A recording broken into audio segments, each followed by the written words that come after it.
Hello and welcome to this new episode of the WCO Integrity web series hosted by the Anti-Corruption and Integrity Promotion Program.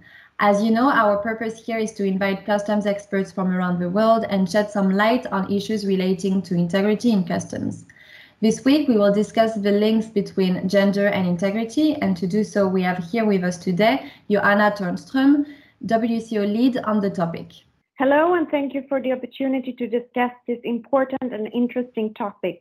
Thank you, Joanna. As an introduction, I would like to tell our listeners that over the past year and a half, the WCO Virtual Working Group on Gender Equality and Diversity that you are leading organized 2 meetings dedicated to the topic of integrity. It was co-organized by the ACIP program and gathered about 20 WCO members who shared their experience on how to mainstream gender equality within customs administration in an integrity perspective. Absolutely. We've had 2 very successful meetings with great participation from our members. What we did prior to these meetings was that we gathered information from various reports and studies on the links between gender equality and integrity. And on this slide, you will see 3 statements that shows the basis of our discussions. Basically, what we first found out from these studies is that women experience, perceive, and are affected by corruption in different ways than men, which is something that needs to be taken into consideration when designing strategies to prevent corruption. Secondly, corruption creates additional obstacles for women in accessing and using public goods, including basic services, and that can also lead to an increase in gender inequalities as a result of its correlation with poverty. And thirdly, developing a better understanding of the links between gender equality, diversity, and integrity is essential for designing effective strategies to address potential gaps.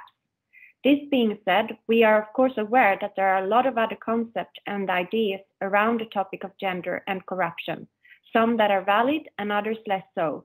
And this is why we wanted to discuss this in our meetings with the WCO Virtual Working Group on Gender Equality and Diversity. Before you continue, Johanna, I would just like to underline that those 3 statements, these 3 concepts, and the justification behind them are the fruit of extensive research from the field of academia, who have also studied many of the other concepts we will be discussing today. We can mention think tanks such as U4, who have provided great analysis on the topics of gender and corruption, or the OECD, UNDP, and Transparency International, all of whom the WCO is working with on this topic and other important topics. Absolutely. And what we are about to discuss relies both on that research and on the inputs that we gathered from the WCO members. The first concept that we often hear is that women are less corrupt than men. In customs, this idea comes from the fact that when looking at reports of corruption from customs internal affairs departments, we see that in general, there are much more men that are being accused of being corrupt than women. However, what we must first take into account is that in most countries, there are more male customs officers than female. And then it makes sense that there are on average more men than women that are also involved in corruption. Instead, what we really need to do is to look at this proportionally. And to do so, I would like to underline the importance for customs to make sure that they can always disaggregate their data by gender. There is no evidence showing that women are inherently less corrupt than men. Instead, and this is also what was concluded in our conversations with our members, part of the virtual working group, there are other factors to take into consideration, including the political and institutional context, culture, and gender inequality, which can all explain the linkages between female representation and the levels of corruption. The concept women perceive corruption differently than men is linked to that. Reports shows that women are less involved in bribery. There is also research showing that when engaging in corruption, women are also significantly less aggressive in the amounts that they extract than their male counterparts. It has also been proven that women appear to be more vulnerable to punishments and the risks involved in corruption due to social norms and perceptions. During our meetings, some members argued that women may also be more risk adverse and afraid of the consequences of engaging in corrupt behavior due to social norms, and therefore more likely to be compliant. Other members said that culturally, women may not have the same negotiation skills as their male counterparts, as a way to negotiate their way out of punishment, which could be an incentive not to engage into corrupt activities. The last two statements you share can actually reinforce gender stereotypes, but it is true that feedback from the participants indicated that those cultural aspects should be kept in mind when addressing the issues of gender and corruption in certain countries. And this leads us to another concept around gender and corruption, which is that women are less exposed to situations where there might be occasions to be corrupt. During our meetings, we all agreed that integrity may be more a question of exposure rather than gender. As women lack access to resources, women may also be less targeted by demands for bribes and less likely to indulge in corrupt transactions. Also, in many countries, women occupy to a less extent frontline positions at the border and are more often employed in back office administrative positions, and therefore women are also less exposed to situations where there might be occasions to engage in corruptive behaviors. However, it should be noted that this assumption is only true in some countries, because in other countries there is actually a high share of women among customs staff, including in frontline positions. From a gender equality perspective, it is important for customs to identify potential factors preventing women from taking frontline positions at the border. For instance, it is very important that customs ensures the safety of its employees and acknowledge that these needs might be different for women. Absolutely, and I would like to mention that the WCO AAC program conducted at the beginning of the year a customs integrity perception survey in 10 countries, aiming at assessing the perception of customs integrity by customs officers as well as private sector stakeholders. When participants answered the survey anonymously, they had to indicate their gender. And when analyzing the data, which is now confidential, it showed that male respondents did not act above the laws any more than female respondents would do, thus showing that it is a misconception to think that women are inherently less corrupt than men. Indeed, and this is why it's always so interesting to have concrete studies from the ground, like this one from the WCO AAC program. Now let's move on to our next slide. Corruption has an impact on gender equality. In fact, beyond the sector of customs, gender inequality has an impact on corruption and vice versa. Corruption tends to worsen in gender inequality. Addressing gender in anti-corruption policies therefore makes sense from an economic and development perspective. In this regard, it is also extremely important to ensure that all information is available and accessible to everyone, customs staff as well as the private sector. In some cases, women can become easier targets to corruption just because they might be less aware of their rights and less likely to report abuse.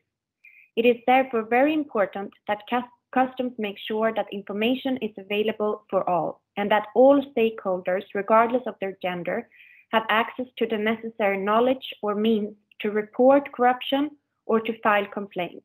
By ensuring that information is available to all, customs administrations can foster a culture of accountability and compliance.